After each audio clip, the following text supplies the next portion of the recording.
আসসালামু আলাইকুম ওরহমতুল্লাহি ওবারাকাতুহ। বিসমিল্লাহির রহমানির রহিম। সকল প্রকার প্রশংসা জগতের পালনকর্তা আল্লাহ তাআলার জন্য, যিনি আমাদেরকে দ্বীনের সঠিক জ্ঞান অর্জনের তৌফিক দান করেন। দুরুদ ও সালাম আমাদের নবী মুহাম্মদ সাল্লাল্লাহু আলাইহি ওয়াসাল্লামের উপর, যিনি আমাদের জন্য দ্বীনকে পরিপূর্ণ করে দিয়েছেন এবং প্রতিটি বিষয়ে সুস্পষ্ট নির্দেশনা দিয়ে গেছেন। স্বাগতম আপনাদেরকে আমাদের এই ছোট্ট প্রচেষ্টায় রহমতের দিগন্ত চ্যানেলে। প্রিয় দর্শক, আজকের এই ভিডিওটি অত্যন্ত গুরুত্বপূর্ণ ও সময়োপযোগী একটি বিষয় নিয়ে, যা প্রতিটি মুসলিম ভাই বোনের জীবনে আশার আলো নিয়ে আসতে পারে ইনশাআল্লাহ। আমরা আজ আলোচনা করব এই 7টি সংকেত দেখলে বুঝবেন আপনি দ্রুত ধনী হতে চলেছেন। ধনী হওয়া শুধু অর্থের প্রাচুর্য নয়, বরং এটি আল্লাহর রহমত, বরকত ও আত্মিক প্রশান্তির প্রতীক। ইসলামে ধন সম্পদকে আল্লাহর নিয়ামত হিসেবে বিবেচনা করা হয়, তবে এর সঠিক ব্যবহার ও আল্লাহর পথে ব্যয় করাই এর প্রকৃত মর্যাদা। আল্লাহ তাআলা কুরআনে ঘোষণা করেছেন, আর আল্লাহ তাদেরকে নিজ অনুগ্রহে ধনী করে দেন। সূরা আল বাকারা আয়াত 268। তিনি আরও বলেন, যদি তোমরা কৃতজ্ঞ হও তবে আমি তোমাদের আরও বেশি দেব। সূরা ইব্রাহিম আয়াত 7। রাসূলুল্লাহ সাল্লাল্লাহু আলাইহি ওয়াসাল্লাম বলেছেন, সত্যিকারের ধনী হলো সে যে আত্মায় ধনী। বুখারী। অর্থাৎ প্রকৃত ধনীতা শুধু ব্যাংক ব্যালেন্স নয়, বরং এটি অন্তরের তৃপ্তি, আল্লাহর ওপর আস্থা এবং আত্মিক প্রশান্তি। আজ আমরা কুরআন, সহিহ হাদিস ও বুজুর্গদের জীবন থেকে নেওয়া 7টি সংকেত নিয়ে আলোচনা করব, যা দেখলে আপনি নিশ্চিত হতে পারেন যে আল্লাহ আপনার জন্য ধনীত্বের দরজা খুলতে চলেছেন ইনশাআল্লাহ। এই সংকেতগুলো হলো কৃতজ্ঞতা, ইস্তিগফার, দান খয়রাত, নামাজের প্রতি যত্ন, স্বপ্নে ধন সম্পদ দেখা, অপ্রত্যাশিত রিজিক এবং অন্তরের প্রশান্তি। প্রতিটি সংকেতের পেছনে রয়েছে গভীর ইসলামী শিক্ষা, যা আমাদের দুনিয়া ও আখেরাত উভয়ই সফল করতে পারে। তাই আমরা সবাই মনোযোগ দিয়ে শুনি এবং আমাদের জীবনে প্রয়োগ করি। চ্যানেলটি সাবস্ক্রাইব করুন, ভিডিওটি লাইক ও শেয়ার করুন, যাতে অন্যদেরও এই জ্ঞান পৌঁছায়। চলুন শুরু করি আমাদের আলোচনা। আমি এখন প্রথম সংকেত দিচ্ছি, তারপর আপনি নির্দেশ দিলে আমি পরেরগুলো দেব। প্রথম সংকেত, আলহামদুলিল্লাহি রব্বিল আলামিন। অর্থ, সকল প্রশংসা বিশ্বজগতের পালনকর্তা আল্লাহর জন্য। এই সংকেতটি হল ধনীত্বের প্রথম ও সবচেয়ে গুরুত্বপূর্ণ চিহ্ন। আপনি যখন প্রতিদিন সকালে ঘুম থেকে উঠে প্রথমেই আলহামদুলিল্লাহ বলেন এবং আল্লাহ প্রতি কৃতজ্ঞতা প্রকাশ করেন, তখন এটি একটি সুস্পষ্ট সংকেত যে আল্লাহ আপনার জন্য ধনীত্বের দরজা খুলতে চলেছেন। কৃতজ্ঞতা হল রিজিক বৃদ্ধির মূল চাবিকাঠি। আল্লাহ তাআলা তার কিতাবে স্পষ্ট ঘোষণা করেছেন, যদি তোমরা কৃতজ্ঞ হও তবে আমি তোমাদের আরও বেশি দেব। সূরা ইব্রাহিম আয়াত 7। এই আয়াতটি প্রমাণ করে যে কৃতজ্ঞতা এবং ধনীত্বের মধ্যে গভীর সম্পর্ক রয়েছে। রাসূলুল্লাহ সাল্লাল্লাহু আলাইহি ওয়াসাল্লাম বলেছেন, যে ব্যক্তি সকালে 100 বার আলহামদুলিল্লাহ বলে, তার জন্য 100টি নেকি লেখা হয় এবং তার 100টি গুনাহ মোচন করা হয়। তিরমিজি। কৃতজ্ঞতা কেবল মুখের উচ্চারণ নয়, বরং এটি অন্তরের গভীর অনুভূতি এবং অঙ্গপ্রত্যঙ্গের মাধ্যমে প্রকাশ পাওয়া উচিত। যখন আপনি আপনার চোখ, কান, হাত, পা, স্বাস্থ্য, পরিবার, খাদ্য, পানীয় প্রতিটি নিয়ামতের জন্য আল্লাহর কাছে কৃতজ্ঞ হন, তখন আপনার অন্তর শান্তিতে ভরে ওঠে এবং আল্লাহ আপনার রিজিকের দরজা খুলে দেন। হযরত সুলাইমান আলাইহিসসালাম যখন আল্লাহর কাছে রাজত্ব ও সম্পদ প্রার্থনা করেছিলেন, তখন তিনি কৃতজ্ঞতার মাধ্যমেই তা লাভ করেছিলেন। আল্লাহ তার কৃতজ্ঞতা দেখে তাকে অসীম সম্পদ দান করেছিলেন, যা তার আগে বা পরে কাউকে দেওয়া হয়নি। বুজুর্গদের মতে কৃতজ্ঞতা হল ধনীত্বের প্রথম সোপান এবং এটি বান্দার অন্তর থেকে অভিযোগ, হতাশা ও অহংকার দূর করে। যখন একজন মানুষ কৃতজ্ঞ হয়, তখন তার দৃষ্টিভঙ্গি বদলে যায়। সে যা পায় তাতেই সন্তুষ্ট থাকে এবং আল্লাহর কাছে বেশি চাওয়ার জন্য ধৈর্য ধারণ করে। এই মনোভাবই তাকে ধনী করে তোলে। হযরত আবু হুরায়রা রাদিয়াল্লাহু আনহু থেকে বর্ণিত, রাসূলুল্লাহ সাল্লাল্লাহু আলাইহি ওয়াসাল্লাম বলেছেন, যে ব্যক্তি আল্লাহর নিয়ামতের কথা স্মরণ করে এবং তার প্রশংসা করে, সে যেন কৃতজ্ঞতা প্রকাশ করল, আর যে ব্যক্তি তা গোপন রাখে সে যেন অকৃতজ্ঞ হল। বুখারী। আপনার জীবনে যদি হঠাৎ করে আল্লাহর প্রতি কৃতজ্ঞতার অনুভূতি বেড়ে যায় এবং আপনি প্রতিটি ছোট বড় নিয়ামতের জন্য আলহামদুলিল্লাহ বলেন, তবে বুঝবেন যে এটি আল্লাহর পক্ষ থেকে ধনীত্বের প্রথম সংকেত। কারণ কৃতজ্ঞতা বরকত নিয়ে আসে, আর বরকতই প্রকৃত ধনিত্বের মূল। যে ব্যক্তি কৃতজ্ঞ তার অল্প সম্পদেও বরকত থাকে, আর যে অকৃতজ্ঞ তার প্রচুর সম্পদেও বরকত থাকে না। তাই কৃতজ্ঞতাকে আপনার জীবনের অংশ করুন এবং দেখুন কিভাবে আল্লাহ আপনার জন্য রিজিকের দরজা খুলে দেন। এই সংকেতটি অত্যন্ত গুরুত্বপূর্ণ, কারণ এটি অন্তরের অবস্থার পরিবর্তনের মাধ্যমে বাহ্যিক সম্পদ বৃদ্ধি করে। প্রতিদিন সকালে ঘুম থেকে উঠে আলহামদুলিল্লাহি রব্বিল আলামিন বলে দিন শুরু করুন এবং সারা দিন প্রতিটি নিয়ামতের জন্য অন্তর থেকে কৃতজ্ঞ থাকুন। এটি আপনার জীবনে অশেষ বরকত বয়ে আনবে এবং আপনি ধনিত্বের পথে এগিয়ে যাবেন। দ্বিতীয় সংকেত, আস্তাগফিরুল্লাহ ওয়া আতুবু ইলাইহি, অর্থ আমি আল্লাহর কাছে ক্ষমা প্রার্থনা করি এবং তার কাছে তওবা করি। এই সংকেতটি হল ধনিত্বের দ্বিতীয় ও অত্যন্ত শক্তিশালী চিহ্ন। আপনি যখন বেশি বেশি ইস্তেগফার ও তওবা করতে শুরু করেন, তখন এটি একটি স্পষ্ট ইঙ্গিত যে আল্লাহ আপনার জন্য ধনিত্বের দরজা খুলতে চলেছেন। ইস্তেগফার হল রিজিক বৃদ্ধির অন্যতম শ্রেষ্ঠ মাধ্যম, যা গুনাহ মোচনের পাশাপাশি অপ্রত্যাশিত উৎস থেকে সম্পদ আনে। রাসূলুল্লাহ সাল্লাল্লাহু আলাইহি ওয়াসাল্লাম বলেছেন, যে ব্যক্তি বেশি বেশি ইস্তেগফার করে, আল্লাহ তার জন্য প্রতিটি দুশ্চিন্তা থেকে মুক্তির পথ তৈরি করেন এবং অপ্রত্যাশিত উৎস থেকে রিজিক দান করেন। আবু দাউদ। এই হাদিসটি প্রমাণ করে যে ইস্তেগফার শুধু আখিরাতের জন্যই নয়, বরং দুনিয়ার জীবনেও রিজিক ও সম্পদ বৃদ্ধির একটি কার্যকর মাধ্যম। আল্লাহ তাআলা তার কিতাবে ঘোষণা করেছেন, আর তোমরা তোমাদের পালনকর্তার কাছে ক্ষমা প্রার্থনা করো, অতঃপর তার কাছে তওবা করো। তিনি তোমাদেরকে নির্দিষ্ট সময় পর্যন্ত উত্তম জীবনোপকরণ দেবেন এবং প্রত্যেক অনুগ্রহশীলকে তার অনুগ্রহ দান করবেন। সূরা হুদ আয়াত ৩। এই আয়াতটি স্পষ্টভাবে বলে যে ইস্তেগফার ও তওবার মাধ্যমে আল্লাহ বান্দাকে উত্তম জীবনোপকরণ বা রিজিক দান করেন। হযরত হাসান বসরি রাহিমাহুল্লাহ বলেছেন, ইস্তেগফার হল রিজিকের চাবি। তিনি আরও বলেন, যে ব্যক্তি ইস্তেগফারকে নিজের জন্য ঢাল বানাবে, আল্লাহ তার জন্য রিজিকের দরজা খুলে দেবেন। আপনার জীবনে যদি হঠাৎ করে ইস্তেগফার করার তাওফিক বেড়ে যায় এবং আপনি নিয়মিত আস্তাগফিরুল্লাহ ওয়া আতুবু ইলাইহি পড়তে থাকেন, তবে বুঝবেন যে এটি আল্লাহর পক্ষ থেকে ধনিত্বের দ্বিতীয় সংকেত। কারণ ইস্তেগফার গুনাহ মোচন করে এবং গুনাহ যখন মোচন হয়, তখন রিজিকের পথে বাধা দূর হয়। অনেক সময় মানুষের রিজিক বন্ধ হয়ে যায় তাদের গুনাহের কারণে, কিন্তু যখন তারা ইস্তেগফার করে, তখন তাদের রিজিকের দরজা আবার খুলে যায়। তাই প্রতিদিন সকাল সন্ধ্যায় অন্তত ১০০ বার ইস্তেগফার করার অভ্যাস গড়ে তুলুন। এটি আপনার জীবনে অশেষ বরকত বয়ে আনবে এবং আপনি ধনিত্বের পথে এগিয়ে যাবেন। এই সংকেতটি অত্যন্ত গুরুত্বপূর্ণ, কারণ এটি সরাসরি আল্লাহর সাথে সম্পর্ক স্থাপন করে এবং তার রহমতের দরজা খুলে দেয়। তৃতীয় সংকেত, ইন্নাল্লাহা ইউহিব্বুল মুহসিনিন, অর্থ নিশ্চয়ই আল্লাহ মুহসিন বা দানশীল ব্যক্তিদের ভালোবাসেন। এই সংকেতটি হল ধনিত্বের তৃতীয় ও অত্যন্ত গুরুত্বপূর্ণ চিহ্ন।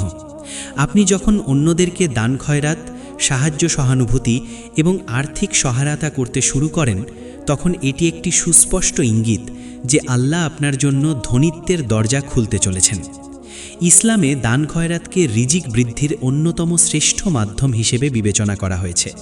আল্লাহ তাআলা কুরআনে বলেন, যারা নিজেদের সম্পদ আল্লাহর পথে ব্যয় করে, তাদের উদাহরণ হলো সেই বীজের মতো যা থেকে ৭টি শীষ উৎপন্ন হয়। প্রতিটি শীষে রয়েছে ১০০ দানা, আর আল্লাহ যাকে ইচ্ছা বহুগুণ বৃদ্ধি করেন।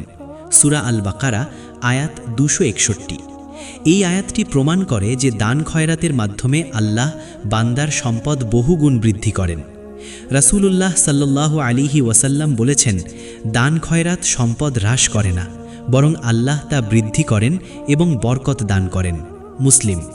তিনি আরও বলেছেন, যে ব্যক্তি দান করে আল্লাহ তার সম্পদ বৃদ্ধি করেন এবং যে ব্যক্তি দান থেকে বিরত থাকে আল্লাহ তার সম্পদ হ্রাস করেন। বুখারী। এই হাদিসগুলো স্পষ্টভাবে বলে যে দান খয়রাত কখনো সম্পদ হ্রাস করে না, বরং এটি সম্পদ বৃদ্ধির কারণ হয়। বুজুর্গদের মতে দান খয়রাত হল ধনিত্বের চাবিকাঠি। হযরত আবু বকর রাদিয়াল্লাহু আনহু তার সম্পদের অধিকাংশই আল্লাহর পথে দান করেছিলেন এবং আল্লাহ তাকে অসীম সম্পদে ধন্য করেছিলেন। হযরত উসমান রাদিয়াল্লাহু আনহু তার সম্পদ দান করার কারণে আল্লাহ তাকে প্রচুর সম্পদ দান করেছিলেন। আপনার জীবনে যদি দান খয়রাত করার প্রবণতা বেড়ে যায় এবং আপনি অন্যদেরকে সাহায্য করতে আগ্রহী হন, তবে বুঝবেন যে এটি আল্লাহর পক্ষ থেকে ধনীত্বের তৃতীয় সংকেত। কারণ দান খয়রাতের মাধ্যমে আল্লাহ বান্দার সম্পদে বরকত দান করেন এবং অপ্রত্যাশিত উৎস থেকে রিজিক দান করেন।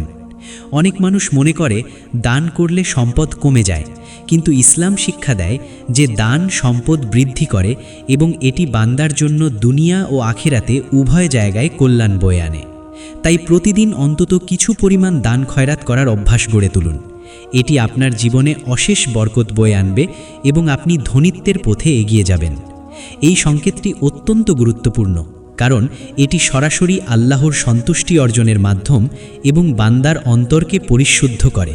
চতুর্থ সংকেত, ইন্না সলাতা কানাত আলাল মুমিনিনা কিতাবাম মাওকুতা, অর্থ নিশ্চয়ই নামাজ মুমিনদের উপর নির্দিষ্ট সময়ের ফরজ করা হয়েছে।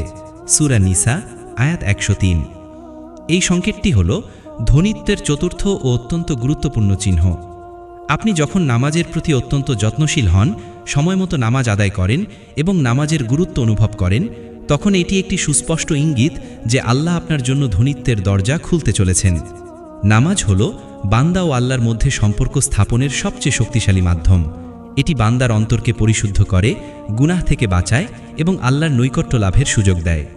আল্লাহ তাআলা বলেন, আর তোমরা নামাজ কায়েম করো এবং যাকাত দাও। তোমরা যা কিছু ভালো কাজ আগে থেকেই করো তা আল্লাহর কাছে পাবে। নিশ্চয়ই আল্লাহ তোমাদের কাজ দেখেন। সূরা আল বাকারা আয়াত 110। রাসূলুল্লাহ সাল্লাল্লাহু আলাইহি ওয়াসাল্লাম বলেছেন, যে ব্যক্তি নামাজ কায়েম করে তার জন্য জান্নাতের দরজা খোলা হয় এবং তার রিজিকের দরজাও খোলা হয়। তিরমিজি। তিনি আরও বলেছেন, নামাজ হলো ঈমানের স্তম্ভ। যে নামাজ কায়েম করল সে দিন কায়েম করল, আর যে নামাজ ছেড়ে দিল সে দিন ধ্বংস করল। বুখারী। নামাজের মাধ্যমে বান্দা আল্লাহর কাছে সাহায্য প্রার্থনা করে এবং আল্লাহ তাকে দুনিয়া ও আখিরাতে সফলতা দান করেন। বুজুর্গদের মতে নামাজ হলো রিজিকের চাবিকাঠি। হজরত ইবনে আব্বাস রাদিয়াল্লাহু আনহু বলেছেন, যে ব্যক্তি নামাজ কায়েম করে আল্লাহ তার জন্য রিজিকের দরজা খুলে দেন। নামাজের মাধ্যমে বান্দার অন্তর থেকে অহংকার, হিংসা ও লোভ দূর হয় এবং তার মধ্যে বিনয়, ধৈর্য ও আল্লাহর ওপর আস্থা সৃষ্টি হয়। যখন একজন মানুষ নামাজের প্রতি যত্নশীল হয়, তখন তার কাজে বরকত আসে, তার ব্যবসা বাণিজ্যে সফলতা আসে এবং তার অর্থ সম্পদ বৃদ্ধি পায়।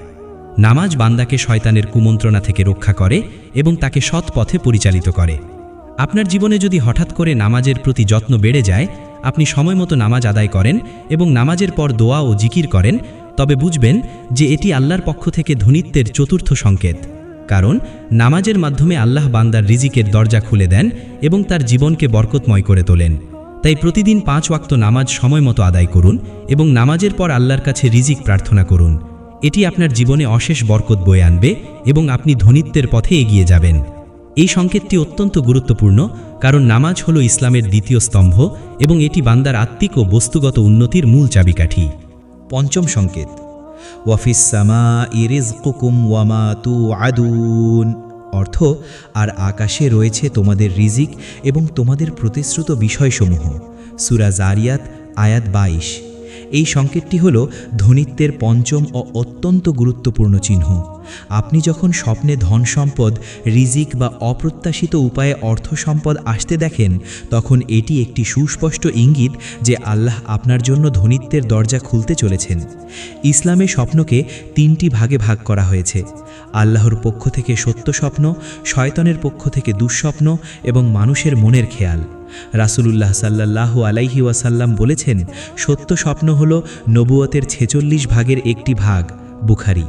যখন একজন মুমিন ব্যক্তি স্বপ্নে ধন সম্পদ, সোনারূপা, বাগান, ফলের গাছ অথবা অপ্রত্যাশিতভাবে অর্থ লাভ করতে দেখে, তখন এটি আল্লাহর পক্ষ থেকে সুসংবাদ হতে পারে যে তিনি অদূর ভবিষ্যতে ধনী হতে চলেছেন। হযরত ইউসুফ আলাইহিস সালামের স্বপ্ন ছিল একটি সুস্পষ্ট উদাহরণ, যেখানে তিনি 11টি গ্রহ, চন্দ্র ও সূর্যকে তার প্রতি সিজদা করতে দেখেছিলেন। এই স্বপ্নের মাধ্যমে আল্লাহ তাকে ভবিষ্যতে বড় মর্যাদা ও সম্পদের সুসংবাদ দিয়েছিলেন। বুজুর্গদের মতে স্বপ্নে ধন সম্পদ দেখার অর্থ হল আল্লাহ বান্দার জন্য অদৃশ্য উৎস থেকে রিজিকের দরজা খুলে দিচ্ছেন। হজরত আবু বকর রাদিয়াল্লাহু আনহু স্বপ্নে একটি সোনার থালা দেখেছিলেন, যা পরবর্তীতে তার ইসলামী খিলাফতের সময় সম্পদ ও বরকতের প্রতীক হয়েছিল। স্বপ্নে যদি আপনি নিজেকে ধনী, সম্পদশালী বা অপ্রত্যাশিত উপায়ে অর্থ লাভ করতে দেখেন, তবে এটি একটি শুভ লক্ষণ। তবে শুধু স্বপ্ন দেখলেই হবে না, বরং স্বপ্নের পর বাস্তবে আমল করতে হবে, যেমন কৃতজ্ঞতা প্রকাশ করা, ইস্তিগফার করা, দান খয়রাত করা এবং নামাজ কায়েম করা। স্বপ্নের পর যদি আপনি এই আমলগুলো করেন, তবে আল্লাহ আপনার স্বপ্নকে বাস্তবে রূপান্তরিত করেন। রাসূলুল্লাহ সাল্লাল্লাহু আলাইহি ওয়াসাল্লাম বলেছেন, যে ব্যক্তি ভালো স্বপ্ন দেখে সে যেন আল্লাহর প্রশংসা করে এবং তার নিজের কাছে গোপন না রেখে বিশ্বস্ত ব্যক্তির কাছে বলে। মুসলিম। স্বপ্নে ধন সম্পদ দেখার আরও একটি দিক হল এটি বান্দার অন্তরের অবস্থার প্রতিফলন। যখন বান্দার অন্তর আল্লাহর প্রতি আকৃষ্ট হয় এবং সে দুনিয়ার চিন্তা কমিয়ে আখিরাতের চিন্তা বেশি করে, তখন আল্লাহ তাকে স্বপ্নে সুসংবাদ দেন। সুতরাং আপনার জীবনে যদি হঠাৎ করে এমন স্বপ্ন দেখতে শুরু করেন, তবে বুঝবেন যে এটি আল্লাহর পক্ষ থেকে ধনীত্বের পঞ্চম সংকেত। তবে সতর্ক থাকবেন, শয়তানও মাঝে মাঝে মানুষকে বিভ্রান্ত করার জন্য স্বপ্ন দেখায়। তাই স্বপ্ন যাচাই করার জন্য আলিম বা বুজুর্গের কাছে যেতে পারেন। তবে সাধারণভাবে ধন সম্পদ বা রিজিক সম্পর্কিত স্বপ্ন অধিকাংশ ক্ষেত্রেই ভালো লক্ষণ। তাই এই সংকেত পেলে আল্লাহর কাছে কৃতজ্ঞতা প্রকাশ করুন এবং বেশি বেশি ইস্তিগফার করুন। এটি আপনার জীবনে অশেষ বরকত বয়ে আনবে এবং আপনি ধনীত্বের পথে এগিয়ে যাবেন। ষষ্ঠ সংকেত, ওয়ামান ইয়াত্তাকিল্লাহা ইয়াজআল লাহু মাখরাজান ওয়া ইয়ারযুকুহু মিন হাইসু লা ইয়াহতাসিব। অর্থ, আর যে ব্যক্তি আল্লাহকে ভয় করে, তাকওয়া অবলম্বন করে, আল্লাহ তার জন্য সব বাধা থেকে মুক্তির পথ তৈরি করেন এবং তাকে এমন উৎস থেকে রিজিক দান করেন যা সে কল্পনাও করতে পারে না। সূরা আত-তালাক আয়াত 2 ও 3। এই সংকেতটি হল ধনীত্বের ষষ্ঠ ও অত্যন্ত গুরুত্বপূর্ণ সংকেত। আপনি যখন আপনার জীবনে অপ্রত্যাশিত উৎস থেকে রিজিক বা অর্থ সম্পদ আসতে দেখেন, যখন কোনো বাধা বা সমস্যা হঠাৎ করে দূর হয়ে যায় এবং তার পরিবর্তে নতুন কোনো সুযোগ তৈরি হয়, তখন এটি একটি সুস্পষ্ট ইঙ্গিত যে আল্লাহ আপনার জন্য ধনীত্বের দরজা খুলতে চলেছেন। এই সংকেতটি সরাসরি তাকওয়া বা আল্লাহ ভীতির সাথে সম্পর্কিত। তাকওয়া হলো আল্লাহর নির্দেশ পালন করা এবং তার নিষেধ থেকে বিরত থাকা। যখন একজন মুমিন ব্যক্তি তাকওয়া অবলম্বন করে, তখন আল্লাহ তাকে অপ্রত্যাশিত উৎস থেকে রিজিক দান করেন। রাসূলুল্লাহ সাল্লাল্লাহু আলাইহি ওয়াসাল্লাম এই আয়াতটি তিলাওয়াত করে বলেছেন, তোমরা যদি আল্লাহকে সত্যিকারভাবে ভয় করো, তাকওয়া অবলম্বন করো, তবে তিনি তোমাদেরকে এমন উৎস থেকে রিজিক দান করবেন যা তোমরা কল্পনাও করতে পারো না। তিরমিজি। এই হাদিসটি প্রমাণ করে যে তাকওয়া হলো রিজিক বৃদ্ধির সবচেয়ে শক্তিশালী মাধ্যম। যখন আপনি আপনার জীবনে হঠাৎ করে কোনো অপ্রত্যাশিত অর্থ আগমন দেখতে পান, যেমন কোনো কাজ থেকে বোনাস পাওয়া, কোনো সম্পত্তি হঠাৎ করে বিক্রি হওয়া, কোনো বন্ধু বা আত্মীয়ের কাছ থেকে সাহায্য আসা অথবা ব্যবসায় অপ্রত্যাশিত লাভ হওয়া, তখন বুঝবেন যে এটি আল্লাহর পক্ষ থেকে ধনীত্বের ষষ্ঠ সংকেত। কারণ তাকওয়ার কারণে আল্লাহ আপনার জন্য অদৃশ্য উৎস থেকে রিজিকের দরজা খুলে দিচ্ছেন। বুজুর্গদের মতে তাকওয়ার মাধ্যমে বান্দার রিজিকে বরকত আসে এবং তার অর্থ সম্পদ বৃদ্ধি পায়। হজরত আবু বকর রাদিয়াল্লাহু আনহু তাকওয়ার কারণে আল্লাহর পক্ষ থেকে অপ্রত্যাশিত রিজিক লাভ করেছিলেন। হজরত ওমর রাদিয়াল্লাহু আনহুও তার শাসন আমলে অপ্রত্যাশিত সম্পদ লাভ করেছিলেন। তাকওয়া শুধু রিজিক বৃদ্ধি করে না, বরং এটি বান্দাকে সকল বিপদ আপদ থেকে রক্ষা করে এবং তার জীবনকে সহজ করে দেয়। আল্লাহ তাআলা বলেন, আর যে ব্যক্তি আল্লাহকে ভয় করে, তাকওয়া অবলম্বন করে, আল্লাহ তার কাজ সহজ করে দেন। সূরা আত-তালাক আয়াত 4।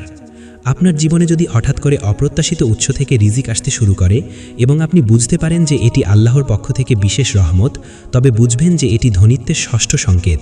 এই সংকেত পাওয়ার পর আপনার কর্তব্য হল আল্লাহর প্রতি কৃতজ্ঞতা প্রকাশ করা, বেশি বেশি ইস্তিগফার করা এবং সেই সম্পদ থেকে দান খয়রাত করা। কারণ দান খয়রাতের মাধ্যমেই আল্লাহ আরও বেশি রিজিক দান করেন। তাই প্রতিদিন তাকওয়া অবলম্বন করুন, আল্লাহর নির্দেশ পালন করুন এবং তার নিষেধ থেকে বিরত থাকুন। এটি আপনার জীবনে অশেষ বরকত বয়ে আনবে এবং আপনি ধনীত্বের পথে এগিয়ে যাবেন। এই সংকেতটি অত্যন্ত গুরুত্বপূর্ণ, কারণ এটি সরাসরি আল্লাহর উপর আস্থা ও ভরসা স্থাপনের মাধ্যমে ধনীত্ব অর্জনের পথ দেখায়। সপ্তম সংকেত, আলা বিযিক্রিল্লাহি তাতমাইন্নুল কুলুব। অর্থ, জেনে রাখো আল্লাহর স্মরণেই অন্তরসমূহ প্রশান্তি লাভ করে। সূরা রাদ আয়াত 28। এই সংকেতটি হল ধনীত্বের সপ্তম ও চূড়ান্ত চিহ্ন, যা অত্যন্ত গভীর ও অর্থবহ। আপনি যখন আপনার অন্তরের মধ্যে গভীর প্রশান্তি, তৃপ্তি ও আল্লাহর উপর পূর্ণ আস্থা অনুভব করতে শুরু করেন, যখন অর্থ সম্পদের প্রতি আপনার লোভ কমে যায় এবং আপনি যা পেয়েছেন তাতেই সন্তুষ্ট থাকেন, তখন এটি একটি সুস্পষ্ট ইঙ্গিত যে আল্লাহ আপনার জন্য ধনীত্বের দরজা খুলতে চলেছেন। প্রকৃত ধনীতা শুধু ব্যাংক ব্যালেন্স নয়, বরং এটি অন্তরের তৃপ্তি, আল্লাহর স্মরণে প্রশান্তি ও আত্মিক সমৃদ্ধি। রাসূলুল্লাহ সাল্লাল্লাহু আলাইহি ওয়াসাল্লাম বলেছেন, সত্যিকারের ধনী হল সে যে আত্মায় ধনী। বুখারী। তিনি আরও বলেছেন, ধনীতা হল সম্পদের প্রাচুর্য নয়, বরং ধনীতা হল আত্মার ধনীতা। বুখারী ও মুসলিম। এই হাদিসগুলো প্রমাণ করে যে প্রকৃত ধনীতা হল অন্তরের প্রশান্তি ও তৃপ্তি, যা আল্লাহর স্মরণে লাভ করা যায়। যখন একজন মানুষ আল্লাহর স্মরণে তার অন্তরকে প্রশান্ত করে, তখন তার দুনিয়ার সকল দুশ্চিন্তা, উদ্বেগ ও অর্থ সম্পদের প্রতি আসক্তি দূর হয়ে যায়। সে বুঝতে পারে যে যা আল্লাহ দিয়েছেন তাই তার জন্য যথেষ্ট। এই মনোভাবই তাকে প্রকৃত ধনী করে তোলে। হযরত আলী রাদিয়াল্লাহু আনহু বলেছেন, ধনীতা হলো তোমার হাতে যা আছে তার চেয়ে বরং তোমার অন্তরে যা আছে, অর্থাৎ অন্তরের তৃপ্তি প্রকৃত ধনীতা। যখন আপনি আপনার জীবনে এমন একটি অবস্থা অনুভব করেন যে আপনার কাছে অল্প সম্পদ থাকলেও আপনি অতৃপ্ত বা হতাশ নন, বরং আল্লাহর প্রতি কৃতজ্ঞ এবং তার স্মরণে প্রশান্ত, তখন বুঝবেন যে এটি আল্লাহর পক্ষ থেকে ধনীত্বের সপ্তম ও চূড়ান্ত সংকেত। কারণ তখন আল্লাহ আপনার জন্য অদৃশ্য উৎস থেকে রিজিকের দরজা খুলতে শুরু করেন, কিন্তু তার আগে তিনি আপনার অন্তরকে প্রস্তুত করেন যাতে আপনি সেই সম্পদ সঠিকভাবে ব্যবহার করতে পারেন।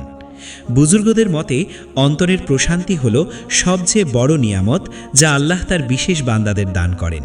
এই প্রশান্তি অর্জনের জন্য বেশি বেশি জিকির করুন, কুরআন তিলাওয়াত করুন, নামাজ কায়েম করুন এবং দান খায়রাত করুন। আল্লাহ তাআলা বলেন, যারা ঈমান আনে এবং যাদের অন্তর আল্লাহর স্মরণে প্রশান্তি লাভ করে, জেনে রাখো আল্লাহর স্মরণেই অন্তরসমূহ প্রশান্তি লাভ করে। সূরা রাদ আয়াত ২৮। আপনার জীবনে যদি অন্তরের প্রশান্তি বেড়ে যায় এবং আপনি অর্থ সম্পদের বিষয়ে অতিরিক্ত চিন্তা না করে আল্লাহর উপর ভরসা করেন, তবে বুঝবেন যে এটি ধনীত্বের সপ্তম ও চূড়ান্ত সংকেত। এই সংকেত পাওয়ার পর আপনার কর্তব্য হল আল্লাহর প্রতি কৃতজ্ঞতা প্রকাশ করা, জিকিরে মশগুল থাকা এবং অন্যদেরকেও এই প্রশান্তির পথ দেখানো। কারণ প্রকৃত ধনীতা হল অন্তরের ধনীতা, যা আল্লাহর স্মরণেই লাভ করা যায়। তাই প্রতিদিন বেশি বেশি জিকির করুন, আল্লাহর স্মরণে নিজেকে নিমগ্ন রাখুন এবং দেখুন কিভাবে আপনার জীবন ধনীত্ব ও প্রশান্তিতে ভরে ওঠে। এই সংকেতটি অত্যন্ত গুরুত্বপূর্ণ, কারণ এটি বান্দাকে দুনিয়ার মোহ থেকে মুক্ত করে আখিরাতের পথে পরিচালিত করে এবং প্রকৃত সাফল্য দান করে। আজকের এই বিস্তারিত আলোচনা থেকে আমরা স্পষ্টভাবে জানতে পারলাম যে আল্লাহ তাআলা তার বান্দাদের জন্য ধনীত্বের 7টি গুরুত্বপূর্ণ সংকেত নির্ধারণ করেছেন, যা দেখলে একজন মুমিন নিশ্চিত হতে পারেন যে তিনি দ্রুত ধনী হতে চলেছেন ইনশাআল্লাহ। এই সংকেতগুলো হলো: ১. কৃতজ্ঞতা, আলহামদুলিল্লাহ। ২. ইস্তিগফার ও তওবা, আস্তাগফিরুল্লাহ ওয়া আতুবু ইলাইহি। ৩. দান খয়রাত, ইন্নাল্লাহা ইউহিব্বুল মুহসিনিন। ৪. নামাজের প্রতি যত্ন, ইন্নাস সালাতা কানাত আলাল মুমিনিনা কিতাবাম মাওকুতান। ৫. স্বপ্নে ধন সম্পদ দেখা, ওয়াফিস সামাই রিজকুকুম। ৬. অপ্রত্যাশিত উৎস থেকে রিজিক আসা, ওয়ামা ইয়াত্তাকিল্লাহা ইয়াজআল লাহু মাখরাজা। এবং ৭. অন্তরের প্রশান্তি ও তৃপ্তি, আলা বিযিকরিল্লাহি তাতমাইন্নুল কুলুব। প্রতিটি সংকেতের পেছনে রয়েছে কুরআন ও সহিহ হাদিসের অকাট্য দলিল এবং বুজুর্গদের জীবন থেকে নেওয়া শিক্ষণীয় উদাহরণ। ইসলামে ধন সম্পদকে আল্লাহর নিয়ামত হিসেবে বিবেচনা করা হয়, তবে এর সঠিক ব্যবহার ও আল্লাহর পথে ব্যয় করাই এর প্রকৃত মর্যাদা। আল্লাহ তাআলা বলেন, আর তোমরা যা কিছু ভালো কাজ করো তা আল্লাহর কাছে পাবে, নিশ্চয়ই আল্লাহ তোমাদের কাজ দেখেন। সূরা বাকারা ১১০ নম্বর আয়াত। রাসূলুল্লাহ সাল্লাল্লাহু আলাইহি ওয়াসাল্লাম বলেছেন, সবচেয়ে উত্তম সম্পদ হলো সেই সম্পদ যা দ্বারা আল্লাহর পথে খরচ করা হয় এবং যা পরিবার পরিজনের জন্য ব্যয় করা হয়। মুসলিম। এই সংকেতগুলোও শুধু ধনীত্বের ইঙ্গিত নয়, বরং এগুলো বান্দার ঈমান, তাকওয়া ও আল্লাহর ওপর আস্থার প্রতিফলন। যখন একজন মানুষ কৃতজ্ঞ হয় তখন আল্লাহ তাকে বেশি দেন। যখন সে ইস্তিগফার করে তখন তার রিজিকের দরজা খুলে যায়। যখন সে দান করে তখন তার সম্পদ বৃদ্ধি পায়। যখন সে নামাজ কায়েম করে তখন তার কাজে বরকত আসে। যখন সে তাকওয়া অবলম্বন করে তখন অপ্রত্যাশিত উৎস থেকে রিজিক আসে। এবং যখন তার অন্তর আল্লাহর স্মরণে প্রশান্ত হয় তখন সে প্রকৃত ধনী হয়।